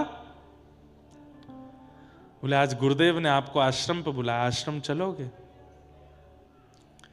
ठाकुर जी बोले देख, तू जो कहेगो सो करूंगो, पर तेरे मेरे बीच जो होगो सो मुझको स्वीकार है, तीसरो कोई आवेगो मुझको स्वीकार नहीं। मैं कोई से नहीं मिलूंगा और तेरे गुरुजी के पास ना जाऊंगा, आश्रम भी नहीं जाऊंगा, ये सब कछु नहीं करूंगा। तू चाहे मना कर दे, मैं नहीं आऊंगा। तू रोज मिल मुझसे, तेरे संग खेलूंगा, लेकिन गुरुदेव के पास नहीं जाऊंगा। बंधु बोलो देखो ना, पहली बार गुरुदेव ने मुझे कोई जिम्मेवारी दी है और मैं नहीं पूरी करूंगा तो मैं क्या काम होते मना करके आऊंगा उनसे? ऐसे मत करो ना, चल दो। ठाकुर जी बोले मैं नहीं जाऊंगा। थोड़ी देर, प्रेम का स्वभाव है कि थोड़ी देर मनाया जाता है, फिर भी प्रेमी नहीं माने तो फिर क्रोध किया जाता है। बंधु बोलो नहीं चलोगे? बोले नहीं चलूंगा। नहीं जाओगे? बोले नहीं जाऊंगा। बोले देख लो? बोले हाँ देख लियो। नहीं जाओगे पक्का? बोले नहीं जाऊंगा, पक्का पक्का पक्का, बिल्कुल नहीं जाऊंगा। ठाकुर जी रोटी पा रहे से तो हाथ में से रोटी छीन ली, बोले ये भी मत खाओ, ये भी गुरु जी के आश्रम की है, और ये लाओ गुड़ भी दो, ये सब दो यहाँ पे। ठाकुर जी कह रहे तो ये तो पान दे? बोले ना ये भी नहीं पाओगे। और सुनो? बोले हाँ, कल ते दिख मत जाइयो यहाँ पे मुझे। ये भांडीर वन है, मेरे गुरुदेव की गैया यहां चढ़ती हैं, कहीं तुम्हारी गैया मिल गई मोकू कल यहां तो तुम तो जाओगे नहीं, तुम पे तो अधिकार नहीं है मेरो, पर तुम्हारी गैया ने अपने गुरुदेव की गौशाला ले जाऊंगा मैं, कल तो मत दिखियो। ठाकुर जी बोले अच्छा ऐसे करेगा? बोले हाँ ऐसी ही बात है। और सुनो? बोले कहा मैं जा रहा हूं। कहाँ जा रहा हो? बोले चढ़ गई मेरी गैया, मैं जा रहा हूं वापस, तुम्हारे पास बैठनो भी ना है मुझे। और सुनो? बोले हाँ, आम पाम 100 साल की कट्टी, कल सखा बने थे दोनों, आज मैंने सखत तोड़ दिया। इतना भोला है भोंदू। ठाकुर जी हंस भी रहे और नेत्रों में आंसू भी आ रहे। ए भोंदू, ए इधर आ, इधर दूर रहो, मत छियो मत मुंह को। देख कैसी मुंह में तो चंदन की सुगंधी आ रही है, मुंह तो दुर्गंध लग रही है, राम राम राम, मुंह तो दूर रहो, मुझसे मत मिलो। जैसे ही भोंदू जाने लगा, ठाकुर जी ने 3 बार आवाज लगाई, भोंदू सुन तो सही, लेकिन भोंदू नहीं बोला। देख मैं 3 तक गिनती गिन रहा हूं, अगर तेने पीछे मुड़ के नहीं देखो तो मैं मान जाऊंगा कि तेने मुझसे मित्रता तोड़ दी। ठाकुर जी बोले 1, भोंदू नहीं देखा। ठाकुर जी बोले 2, भोंदू ने नहीं देखा। अब 3 ठाकुर जी नहीं बोल पा रहे कि कहीं मैंने बोल दिया और उसने नहीं देखा तो मित्रता टूट जाएगी, मैं तोड़ना नहीं चाहता। 3 ठाकुर जी नहीं बोल रहे हैं। भोंदू खड़े होकर के बिना पीछे देखे बोला 3 तो बोलो। ठाकुर जी नहीं बोले, दौड़ करके गए, जाकर के भोंदू की कमर से लिपट गए और बोले सुन, चल ले चल अपने गुरुदेव के पास, नहीं तोड़ूंगा तो सो मित्रता, चलूंगा तेरे संग। और जैसे एक छोटे बालक को पिता अपनी कमर पे ऐसे लटका लेता है कंधे पर, ऐसे भोंदू ठाकुर जी के दोनों चरण और यहाँ पे हाथ लटका करके गुरुदेव के आश्रम लाया। गुरुदेव तो देखते ही मूर्छित हो गए। होश में जब आए तब त्रिभंग लली श्याम सुंदर को देख करके बोले हे नाथ, जीवन निकल गया पर कभी आपके दर्शन नहीं हुए, आज प्रथम बार आपके दर्शन। ठाकुर जी बोले मैं आपको दर्शन देने नहीं आया हूं, तो आपसे आज्ञा लेने आया हूं। बोले क्या? आपके इस शिष्य को मैं सदा के लिए अपने साथ ले जा रहा हूं। और भौंदू को हाथ पकड़ करके ठाकुर जी अंतर ध्यान हो गए, अपनी लीला में लेकर के उसको चले गए। सोचिए क्या किया जीवन में उसने, कुछ भी नहीं। सरल सहज चित्त, भले ही साधना ना की हो, भले ही भजन ना किया हो, भले ही तप ना किया हो, पर चित्त सरल है तो ठाकुर जी स्वीकार करते हैं। ऐसे भौंदू की मधुर कथा। मेरा गोपाल गिरधारी जमाने से निराला है, मेरा गोपाल गिरधारी जमाने से निराला। अभी आज बंधुओं हमारे इस स्थान को भी 25 वर्ष हो रहे हैं। महंत जी के भी आज विवाह के वर्षगांठ के 25 वर्ष हैं। उस उपलक्ष्य में आज कितनी कन्याएं हैं महाराज जी? 47 कन्या। वो कन्याएं किन्हीं के पिता नहीं हैं, किन्हीं की मां नहीं है, किन्हीं के परिवार में इतना योग्यता नहीं कि वो उन कन्याओं का विवाह कर सकें। उन चुनी हुई 47 कन्याओं के, जिनके परिवार में वास्तव में व्यवस्था नहीं है, उन कन्याओं को आज यहाँ हनुमानगढ़ी जी की ओर से, व्यासपीठ की ओर से महंत जी उनका विवाह संपादित हो सके उतनी धनराशि यहाँ व्यासपीठ से दिला रहे हैं। और अन्य व्यवस्थाओं के लिए आप लोगों ने सहयोग किया होगा, पर इस व्यवस्था में जितनी भी धनराशि उन माताएं, उन बहनों को दी जा रही हैं, वो सब हमारे महंत जी अपने जेब से ही खर्च कर रहे हैं। ठाकुर जी कृपा करें, ऐसे ही इन पर भाव बना रहे। अब आप सब लोग थोड़ी देर विराज करके उस मधुर भाव का दर्शन करें। और हम तो भैया ये चाहेंगे, अभी मैं बागेश्वर धाम भी गया था, वहाँ पर 300 कन्याओं का विवाह, ऐसे ही कन्याओं का विवाह हुआ। वहाँ पर भी मैं ये बात बोल के आया, यहाँ पर भी मैं यही बात कहूँगा कि ये संख्या कभी बढ़नी नहीं चाहिए। इस संसार में कोई भी बहन, कोई भी परिवार इतना अयोग्य कभी ना रहे कि वो अपनी पुत्री का विवाह ना कर सकें। हम यही प्रार्थना करेंगे। हम हनुमान जी से आज यही प्रार्थना करेंगे। आज जिन कन्याओं के विवाह के लिए धनराशि दी जा रही है, हे हनुमान जी ऐसी कृपा करना कि हम कन्यादान दें, पर कभी किसी कन्या के परिवार में ऐसी स्थिति ना आवे कि वो अपना विवाह ना कर सके। ये वहाँ पे जब हमने 2 वर्ष पहले कथा की थी बागेश्वर में, तब 151 कन्याओं का था, पिछले वर्ष 200 कन्याओं का था, इस वर्ष 300 कन्याओं का था। तो मैं वहाँ पे भी बोल के आया, मैंने कहा ये संख्या अब बढ़े ना घटे, ये कन्याएं अयोग्य रहे ना, बल्कि ऐसा रहे कि हमारे हनुमानगढ़ी और यहाँ के संत जन एक उत्साहपूर्ण हो रहे विवाह में अपनी राशि भावना से भेजें, खूब कृपा करके भेजें। ऐसी भावना होनी चाहिए, बल्कि कोई कन्या ऐसी रहे ना। पर आज ये एक शुभ कार्य, एक मंगल कार्य यहाँ से हो रहा है, आप सब लोग उसका दर्शन करो। बोलो श्री हनुमानगढ़ी हनुमान जी महाराज की। बोलो वृंदावन बिहारी लाल की जय। आज का यह बड़ा सुंदर उत्सव पूज्य व्यास जी महाराज के सुंदर मुखारविंद से अमृत धारा बह रही थी। कितना सुंदर प्रसंग आप सब सुन रहे थे। भगवान किसको मिलेंगे? बोले भैया भोंदू बन जाओ, भगवान निश्चित मिल जाएंगे, और ज्ञानी बन के घूमते रहोगे तो भगवान नहीं मिलेंगे। बहुत सुंदर प्रसंग पूज्य महाराज श्री के मुखारविंद से, जो यह पूज्य महाराज श्री ने सब कुछ बता ही दिया, मुझे वो उसे दोबारा बोलने की आवश्यकता नहीं है। लेकिन इसमें महाराज श्री ने कुछ वरीयता रखी हैं, जो यह सुंदर 47 कन्याओं के विवाह के लिए सहयोग राशि प्रदान कर रहे हैं। उसमें जो सर्वप्रथम वरीयता है, जिसकी बहन के माता पिता दोनों नहीं हैं, उन बहनों को आज भी पूज्य महाराज श्री के द्वारा 1,51,000 का चेक दिलवाएंगे महाराज श्री। जिन बहनों के पिता नहीं हैं, उन बहनों के लिए 1,01,000 का चेक यहाँ से प्राप्त कराएंगे। और जिन बहनों के माता पिता दोनों हैं मगर वो धन से निर्धन है या उनकी सामर्थ्य नहीं है, उनके लिए यहाँ से 51,000 रुपये की राशि प्रदान की जाएगी। और विशेष बात महाराज श्री ने ही बोल दी कि इस सुंदर आयोजन के लिए महाराज श्री के बाद लाखों लोग आए।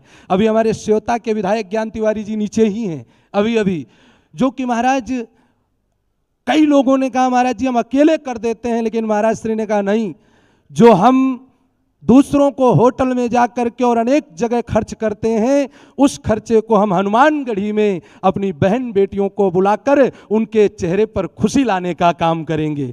तो ज़्यादा तो समय नहीं है, 5 चेक मात्र यहाँ से दिलाई जाएंगी।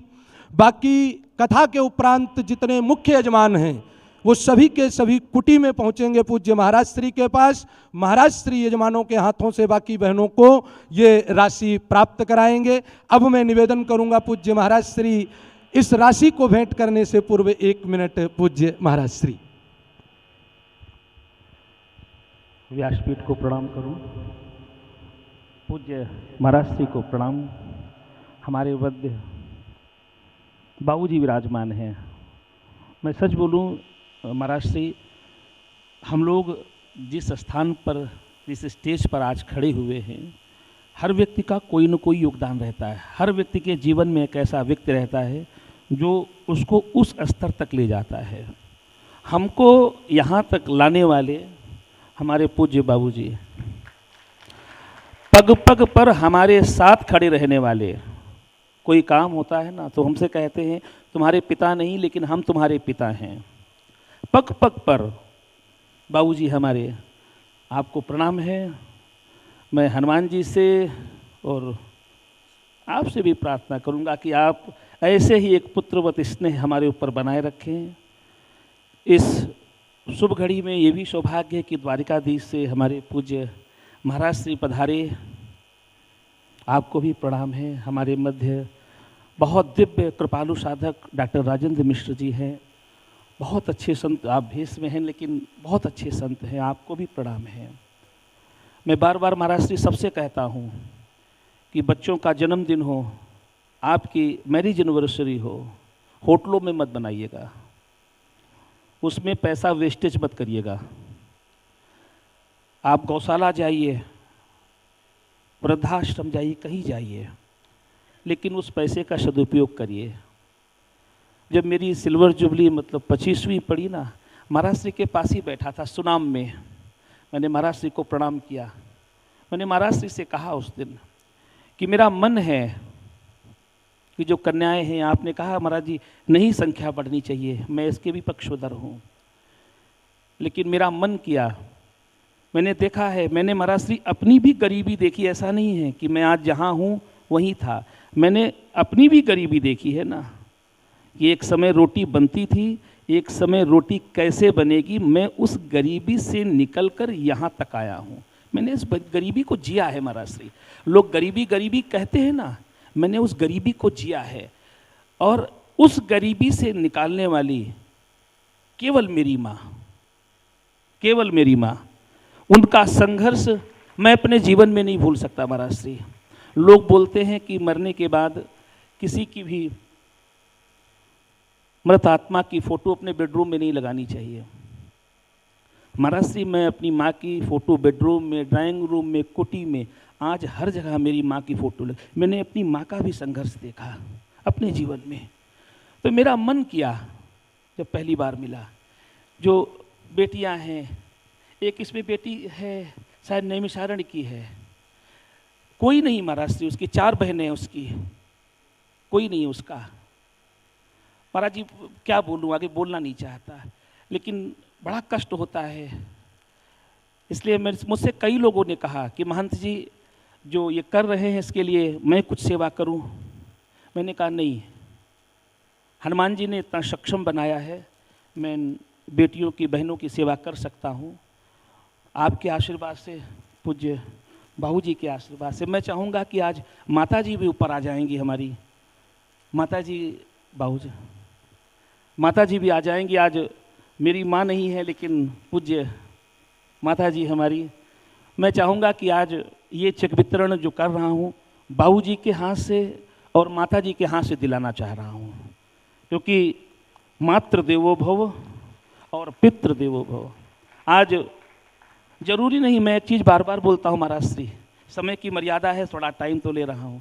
महाराज जी जरूरी नहीं है कि ब्लड का रिश्ता ही आपके साथ हो, कभी कभी दिल के रिश्ते बहुत नज़दीक हो जाते हैं। बाबूजी का जो दिल का रिश्ता है ना, उसका मैं व्याख्यान नहीं कर सकता।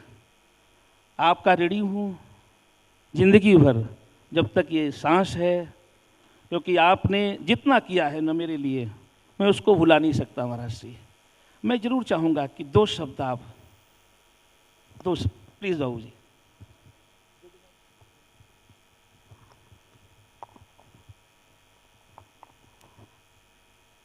अंतर्भाव व्यक्त करूं, शब्द नहीं है मेरे पास। I love you.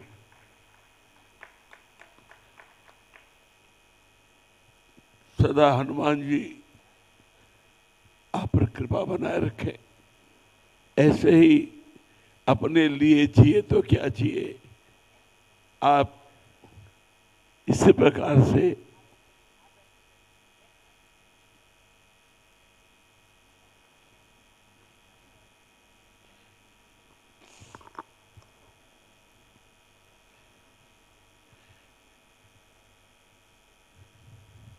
प्रेम प्रेम होता है। प्रेम करने को करते हैं सारे यहाँ, प्रेम करने को करते हैं सारे यहाँ, प्रेम कहते किसे कोई जाना नहीं। तौलकर फायदा प्रेम होता नहीं, प्रेम घाटे का किसी ने भी माना नहीं। जिसने माना वो भोंदू बन के ठाकुर के साथ चला गया। पूज्य महाराज श्री। आइए सर्वप्रथम बहन पूजा जी आगे आएंगी और व्यासपीठ के माध्यम से पूज्य महाराज श्री व्यास जी महाराज, पूज्य भैया जी और बड़े महान जी के द्वारा जो सेवा राशि है विवाह की वह प्राप्त करेंगी। दूसरी बहन श्री जया सक्सेना जी जो कि मंच पर ही उपस्थित हैं, आप भी आगे आकर के व्यासपीठ से जो यह सुंदर प्रसाद है यह ग्रहण करें। तीसरी बहन श्री रिंकी देवी जो यहाँ पर उपस्थित हैं वह भी आगे आकर के अपनी राशि प्राप्त करें।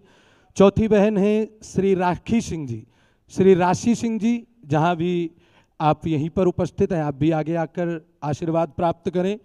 और पांचवी बहन श्री रेशमी देवी जी आप भी आगे आकर के व्यासपीठ से पूज्य महाराज श्री से और बड़े महान जी से भैया जी से यह सुंदर आशीर्वाद प्राप्त करें। और ऐसा सुंदर उत्सव आज महाराज श्री अपनी 25वीं वैवाहिक वर्षगांठ सिल्वर जुबली के पावन अवसर पर इन बहनों के भी जीवन में थोड़ी थोड़ी खुशियां लाने का जो प्रयास कर रहे हैं, एक बार जोरदार तालियों से हम सभी पूज्य बड़े महान जी का भी स्वागत करेंगे, वंदन करेंगे, अभिनंदन करेंगे।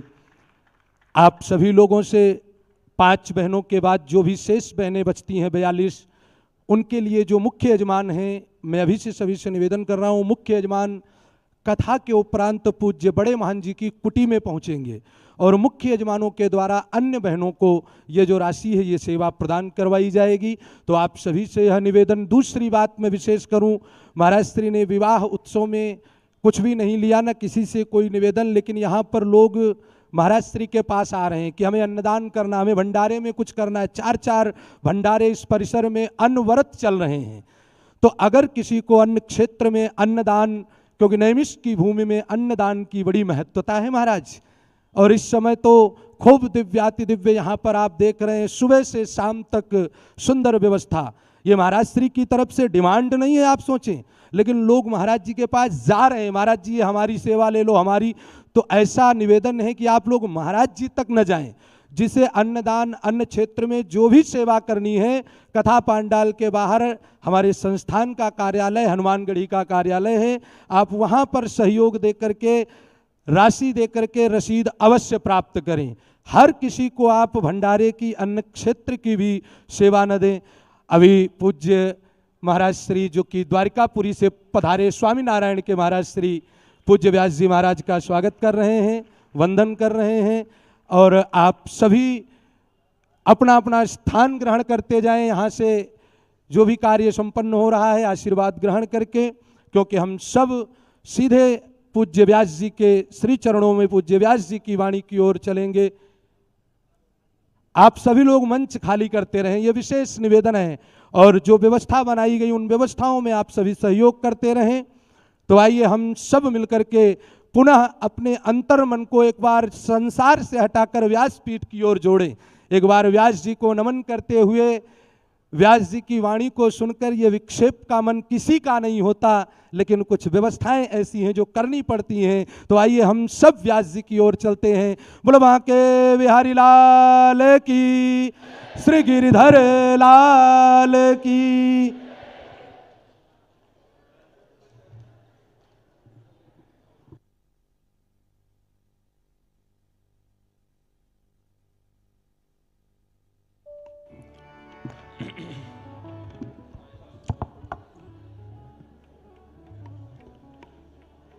सत्पात्रदानाच्च भवेद् धनाढ्यम् धनाढ्यभावेन करोति पुण्यम् पुण्यप्रभावात् त्रिदिवं प्रयाते पुनर्धनाढ्यं पुनरेव दानी। शास्त्र आज्ञा करते हैं कि दान बहुत सोच समझ के करना चाहिए और ऐसी जगह करना चाहिए जहां आपके द्वारा संचित धन का सदुपयोग हो। सत्पात्र दानाच्च भवेद् धनाढ्यम्। सत्पात्र को दान देने से व्यक्ति धनाढ्य होता है। और धनाढ्य भावेन करोति पुण्यम। सत्पात्र को दान देने से फिर बार बार पुण्य करने की इच्छा चित्त में प्रकट होती रहती है। एक बार पुण्य करने के बाद 10 साल की छुट्टी हो गई, इच्छा ही नहीं हुई, तो इसका मतलब आपने जो एक बार दान किया था वो उचित जगह नहीं किया। बार बार वही दान करने की इच्छा प्रकट होना, ये एक प्रकार का सत्पात्र को दान दिया है इसका प्रमाण है। तो पुनः पुनः होगी इच्छा। सत्पात्र दानाच्च भवेद् धनाढ्यम्। और धनाढ्य भावेन करोति पुण्यम। पुण्य प्रभावा त्रिदिवम प्रयाते। पुण्य के प्रभाव से क्या होता है? बोले त्रिदिवम भू भुवस्व, यानी कि स्वर्ग लोक की प्राप्ति। और जब पुनर्जन्म होता है तो फिर क्या होता है? बोले पुनर्धनाढ्यम पुनरेव दानी। एक धनाढ्य कुल में ही जन्म होता है और दान युक्त ही आप, दान के स्वभाव से ही आप जन्म लेते हो। तो आज असहाय कुछ परिवार की लालियों का यहाँ पर महाराज जी ने अपने मंगल दिवस पर उनका दिवस भी मंगल हो ऐसी कामना की। और ये चर्चा सुनाम की कथा में महाराज जी से हुई थी। महाराज जी बोले हम महाराज जी विवाह का क्रम पूरा रख सकते हैं, पर बहुत विस्तार कर देंगे तो कथा रस नहीं मिलेगा। इसलिए हम क्या करेंगे? मैंने कि क्या महाराज जी? बोले हम उनको राशि दे देंगे, अब वो अपना जैसे चाहे अपने अनुकूलता से विवाह करें, भले ही उसमें से कुछ धनराशि लगा के कुछ बचाना भी चाहें तो वो उनकी इच्छा है। अब हम पूरी व्यवस्था करके और पूरा विवाह संपादित करावें, बोले उससे फिर कथा रस भी है और भी सबके भाव हैं। बोले हम बस राशि दे देंगे, अपने मन से वो जैसे चाहें अपना विवाह संपादित करें। हमने कहा बहुत अच्छा है महाराज जी, अच्छी बात है। हमारे मन में भाव ऐसा है कि हनुमान जी कृपा ऐसी कर दें कि कोई परिवार ऐसा रहे ही ना, सब अनुकूल हो जाएं, सब योग्य हो जाएं, सब बालिकाएं, सब कन्याएं, उनको हनुमान जी महाराज इतनी कृपा कर दें कि उनके जीवन में कभी ऐसा भाव आवे ही ना, वो सदा प्रसन्न रहें। नाथ तू अनाथ को, कोई अनाथ है ही नहीं संसार में, सबके नाथ ठाकुर जी हैं। पर फिर भी ये संसार चक्र है भैया, ये तो चलता रहता है और इस संसार में सब प्रकार की क्रियाएं होती। लेकिन प्रार्थना हमको यही करनी चाहिए, हनुमान जी सबको इतना मंगल करो। तेरा मंगल मेरा मंगल सबका मंगल हो रे, हम सबका मंगल हो, ऐसी भावना रखते हैं। पूज्य महाराज जी को उनके पावन मधुर दिवस की बहुत बहुत शुभकामनाएं। वो ऐसे ही आनंद करते रहें। और 25 वर्ष पे कथा हम कर रहे हैं, 50 पे भी हम करेंगे। और हैं, हाँ, नंदू जी महाराज करे, मैं भी आऊंगा।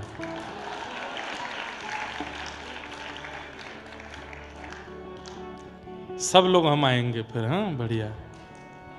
जो नहीं आ पाए सब आएंगे, कोई बात नहीं। ब्रह्म वाक्यम जनार्दनम। तो अभी कुछ ऐसा बिगड़ने वाला नहीं है किसी का भी, बिल्कुल बढ़िया आनंद से आमेंगे, खूब बढ़िया प्रेम से फिर कथा सुनेंगे। तो कथाक्रम को थोड़ा सा और कह के फिर विश्राम करेंगे। वैद्यम वास्तवमत्र वस्तु शिवदम। ठाकुर जी से संबंध कराने की जो इच्छा प्रकट होती है वो भागवत जी यही प्रदान करती हैं। कथा से संबंध, ठाकुर जी के प्रति संबंध प्रतिपादित होता है। ठाकुर जी कोई अपने लगने लगते हैं। वैद्यम वास्तवमत्र वस्तु शिवदम तापत्रयोन्मूलनम। और सबसे विशेष बात, कथा श्रवण करने वाले के तापत्रयोन्मूलनम, ताप से उत्पन्न होने वाली जो पीड़ा है उस पीड़ा का उन्मूलन हो जाता। कल भी मैंने इस बात को कहा था, आज भी मैं कहूं, पीड़ा संकट जीवन में नहीं आएगा ऐसा नहीं, आएगा। संकट जीवन में आएगा, पर संकट से जूझना आप सीख जाओगे। संकट से लड़ना कैसे है, संकट से भिड़ना कैसे है, उससे पीड़ित होकर के रोओगे नहीं। संसारी व्यक्ति रोता है, संकट आने पर रुदन करता है, संकट आने पर विचलित हो जाता है, पर भक्त व्यक्ति संकट से लड़ता है। हम कहते हैं ना, एक बात बड़ी प्रसिद्ध है, हनुमान जी से जाके कहते हैं हम इतनी पीड़ा में हैं। नहीं, पीड़ाओं से कहो हमारे साथ हनुमान जी हैं। ए पीड़ा, ओ संकट, सोच समझ के आइयो हमारे पास। क्यों? हमारे माथे हनुमान जी बैठे हैं। सबको जय श्री कृष्ण, जय सिया राम, जय श्रीमन नारायण, जय जय श्री राधे। कल पुनः मिलेंगे इसी समय।